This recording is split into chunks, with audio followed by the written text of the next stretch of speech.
Welcome back, America. Freedom Friday.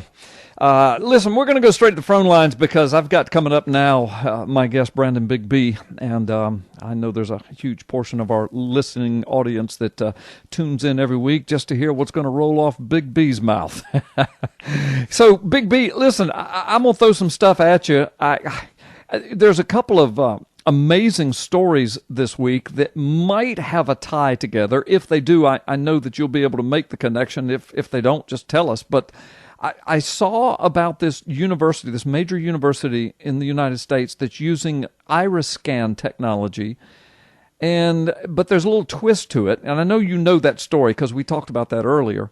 But also, there's a really big story about the Empire State Building. Just in the last day or so, it has been lit up with and decorated with the lighting of satanic images, occultic images. And then, of course, you know, I'm remembering that right after the Supreme Court gay marriage ruling, the Supreme Court building was lit up in the colors of the gay flag, just like the White House. So, I mean, what's going on with the Empire State Building? Satanic images, gay flag images, and how is any of that connected to the iris scan technology being used at a major university? Well, if the two are connected, and they could be, they could very well be. But listen, I have theorized for quite some time, and you and Mike Shoesmith both know this because I've had in-depth conversations with both of you about this, that when we have this in our mind of this eventual mark of the beast system that will come into play under this world government and under this Antichrist figure that will come on the scene, a lot of people, a lot of Christians, a lot of American Christians are waiting for someone to stand up on the nightly news and say, everyone go down to the courthouse in the morning and get 666 stamped on your forehead or on your right hand. Right. And that's now, that sounds kind of corny, but I mean, that's reality. That's what a lot of American Christians expect this mark of the beast to be. Right. Well, number one, that's not what the Bible says it will be. In no way, people conflate the number of the beast being 666 and then this mark on the right hand or the forehead. But I've speculated for a long time, for several years now, that what if John saw someone putting their thumbprint or getting a retina scan, and that's as simple as the mark is? What if? I'm not proclaiming that that's exactly what he saw, but I'm just saying that, remember, this is a man that was a prisoner busting rocks on a prison camp island 2,000 years ago. Right. And what he said is that the mark will be something to do either in or on the right hand or in or on the forehead. Right. Imagine if he saw someone getting a retina scan 2,000 years ago. Right. What else would he say? I know. When he sees this image, this laser image go across someone's forehead and eye, and then a number tied to it that allows them to do different things. Yeah. What if? So I'm always keeping my eyes open for this, and here's why. Several years ago, and you can look this up, folks, Jerusalem Post, the Israeli government did a voluntary sign-up period for their biometric identification system. 630,000 Israelis signed up for it. Mm-hmm. There are now calls. In April of this year, the Interior Minister for Israel is calling for a mandatory biometric identification system for every Israeli citizen. Mm-hmm. Now, when you see something like that happening in Israel, you better pay attention. Yeah. But, because that's huge. And you're right. And you said something a moment ago that's so vitally important when we're speaking about technology, the prophetic days in which we're living, and we are living in prophetic days. Israel is back in the land, et cetera, et cetera, et cetera. And what many people would term to be cryptic elements to the prophecies, like the mark of the beast, the number of his name is 666, and by the way, the Antichrist is not the one that causes people to take this mark. It's the false prophet. It says the false prophet causes everyone to take this mark. But that's not what the church is looking for. I know, and you're right. There's so many people that that read that literally. And listen, I'm a Bible literalist, okay? But when you put things in context, and you said it beautifully a moment ago, folks, don't forget when John was writing so much of Revelation. He was writing from a Roman prison camp island 2,000 years ago when they were still riding camels and walking everywhere they went. And he was thrust at least into our lifetime. We know that. At least into our lifetime. So how do you explain nuclear warfare, jet airplanes, tanks, helicopters? I mean, how do you explain skyscrapers and images on skyscrapers and computer technology and internet technology and ships and trains and airplanes and space shuttles and interstate highways and automobile? How do you explain that? I mean, that was science fiction to him. It had to have terrified him to be thrust into that. And so we come to these passages about something like giant locusts shooting fire out of their tails. Folks, do you really think that it's a locust monster shooting fire? The two witnesses shooting fire out of their mouths, killing people. Do you really think two men are going to be breathing fire like fire-breathing dragons, killing people? No, he's speaking symbolically. Yeah, because and it's so obvious. It is so obvious, and the key words, the coded words are there for you to make the comparisons to find out what a lot of this stuff is. But but that's what we're saying. So when it comes to the mark of the beast, for example, it probably is not going to be the literal number 666 stamped on your hand. That would be so obvious. Yes, but that's my other point. That's not how Bible prophecy works. Right, right. But listen. All right, so how does this tie into a university in the United States? Virginia Commonwealth University. And the wording in this article is unbelievable. They have a voluntary system set up for entrance to the school's cafeteria. Isn't that interesting, to get food? Yeah. One of the ways that you can gain entrance to the school cafeteria and pay for your lunch or receive your ration for the day, as it is with an iris scan. Uh-huh. And when you read the article, here's where it gets interesting to me.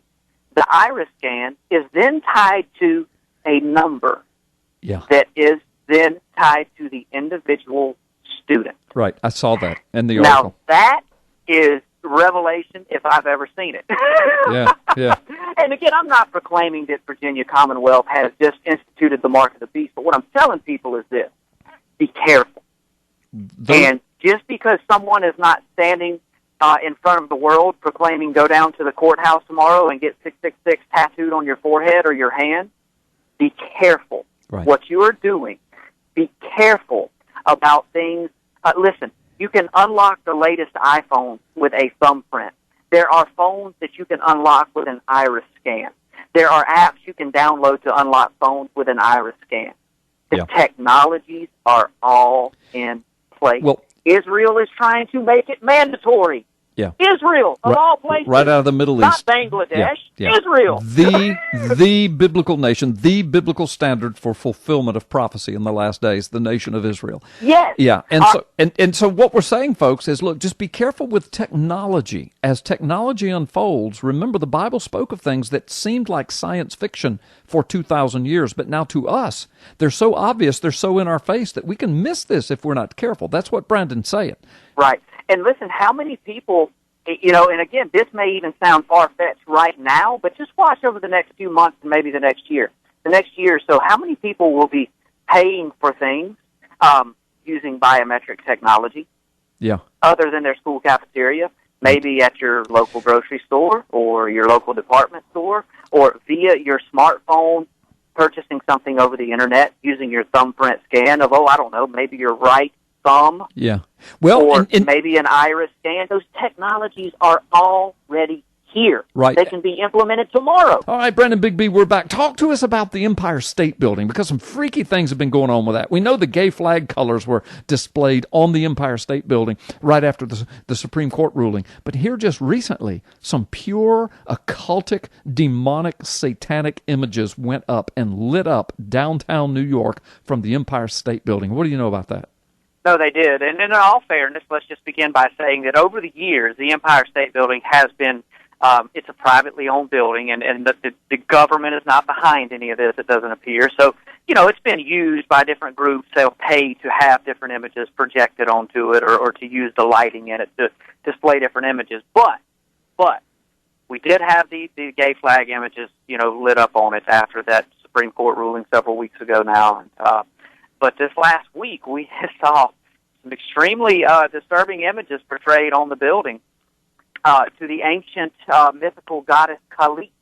And the goddess Kali is supposedly a goddess over death and destruction, and a goddess that literally throughout the ages has had human sacrifice done in the name of this goddess. Some people report as many as maybe 2 million people, literally, humans, have been sacrificed to this mythical goddess. Wow. And the group responsible for this was, of course, it was done in the name of climate change and that we're destroying the earth. So, in fact, humans are bad. They make no bones about it. That was their reasoning behind doing this. That's the simplicity of it. But think about this. If you look at all of Jonathan Cahn's work in documenting the fall of the towers and the September 11th attacks and tying that to the harbingers, the warnings of God, isn't it amazing that these things are being done on a building within just a stone's throw of where that happened? Oh, yeah. Yeah, no, I was thinking about that just while you were talking. I'm not saying that this will happen, but what if something catastrophic happened to the Empire State Building? Mm-hmm. But what if? I'm not predicting it. I'm certainly not encouraging it. I'm just saying, what if? Mm-hmm. I mean, would people wake up then? I don't know. But here's how I think that this could possibly tie into what we just talked about with the iris scans and just the days we're living in and all. The day that will come when there will be some type of marking system for the world. But we are portraying demonic images on the side of a building in downtown New York City. And listen, understand that these images, and this is the exact words that the group that did this used, that they, quote, projected the images onto the building. Right. Now, you know where I'm going with this. I do, but I'm going to let you go there, but I know where you're going. The image of the beast will be worshipped. Yeah. By the entire world. The image of the beast. Yeah. The technologies are here to portray the image of whatever that beast figure is to the entire world. And the Bible says that the image will be set up, and the implication is, of course, the imagery of that goes back to Daniel and Nebuchadnezzar setting up the image that he demanded worship. You remember that? And he put God's people in the furnaces and the fire because they wouldn't bow down and worship the image. I mean, that's the imagery that you get. You come all the way to the book of Revelation, and you read in the very last days. It says a huge image will be erected, set up, and it will be caused to come to life. Yep. And of course, I can't remember the movies that's so popular about the end times, the last days, and the tribulation and all that. It's got all kind of fanciful things. But what if it's something as simple as the technology that now exists? I mean, the Empire State Building. Hologram. A hologram, for example. We've got Michael Jackson dancing on stage at the Music Awards. Was the last year, the year before? The man's been dead for years. Yeah. But there he was, and people were crying. They were just crying, and like he was there, he was alive. Yes. So that my point is simply this: both of these stories go right hand in hand. The technologies are all in place for the very, very, very last day's event that we read about in Revelation. Yeah. Nothing more needs to happen, technologically speaking. We are living in and listen, these types of technologies to project images like that and these iris scans to be able to be used on a wide scale basis and RFID chips and thumbprint scans and things like that's just in the last 10 years. Yeah. That those things have come into play. That they're available to the general public. We're the only people to ever see this happen in thousands of years of human history. And all of these things are things that could be used to bring into place the exact things that John saw, talked about, wrote about, and prophesied about 2,000 years ago, busting rocks on a prison camp island. Exactly. And folks, you're going to get tired of hearing me say it. I'm going to beat this thing again, this drum. Israel is back in the land. The clock started ticking. And watch, since 1948 till now, I mean, it's coming like a flood. I mean, it started slowly. Israel's back, and then, all several decades of Middle East turmoil and the, geopolitical maneuverings, and then kaboom, the Gulf War. Yep. Saddam invades Kuwait. Kaboom, 9/11. Kaboom, Afghanistan-Iraq War.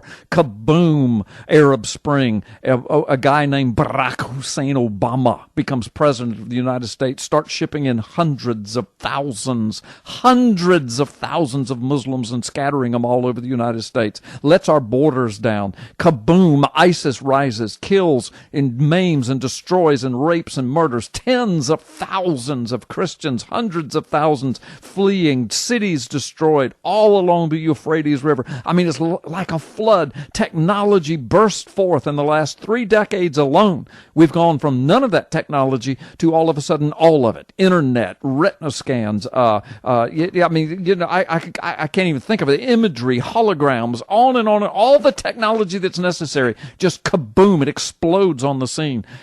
And here we are. And now the Ezekiel 38 nations are aligning, and America's falling away from Israel. I mean, folks, Brandon, this is astounding.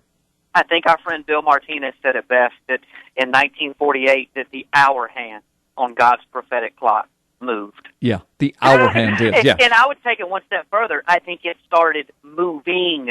It's still moving.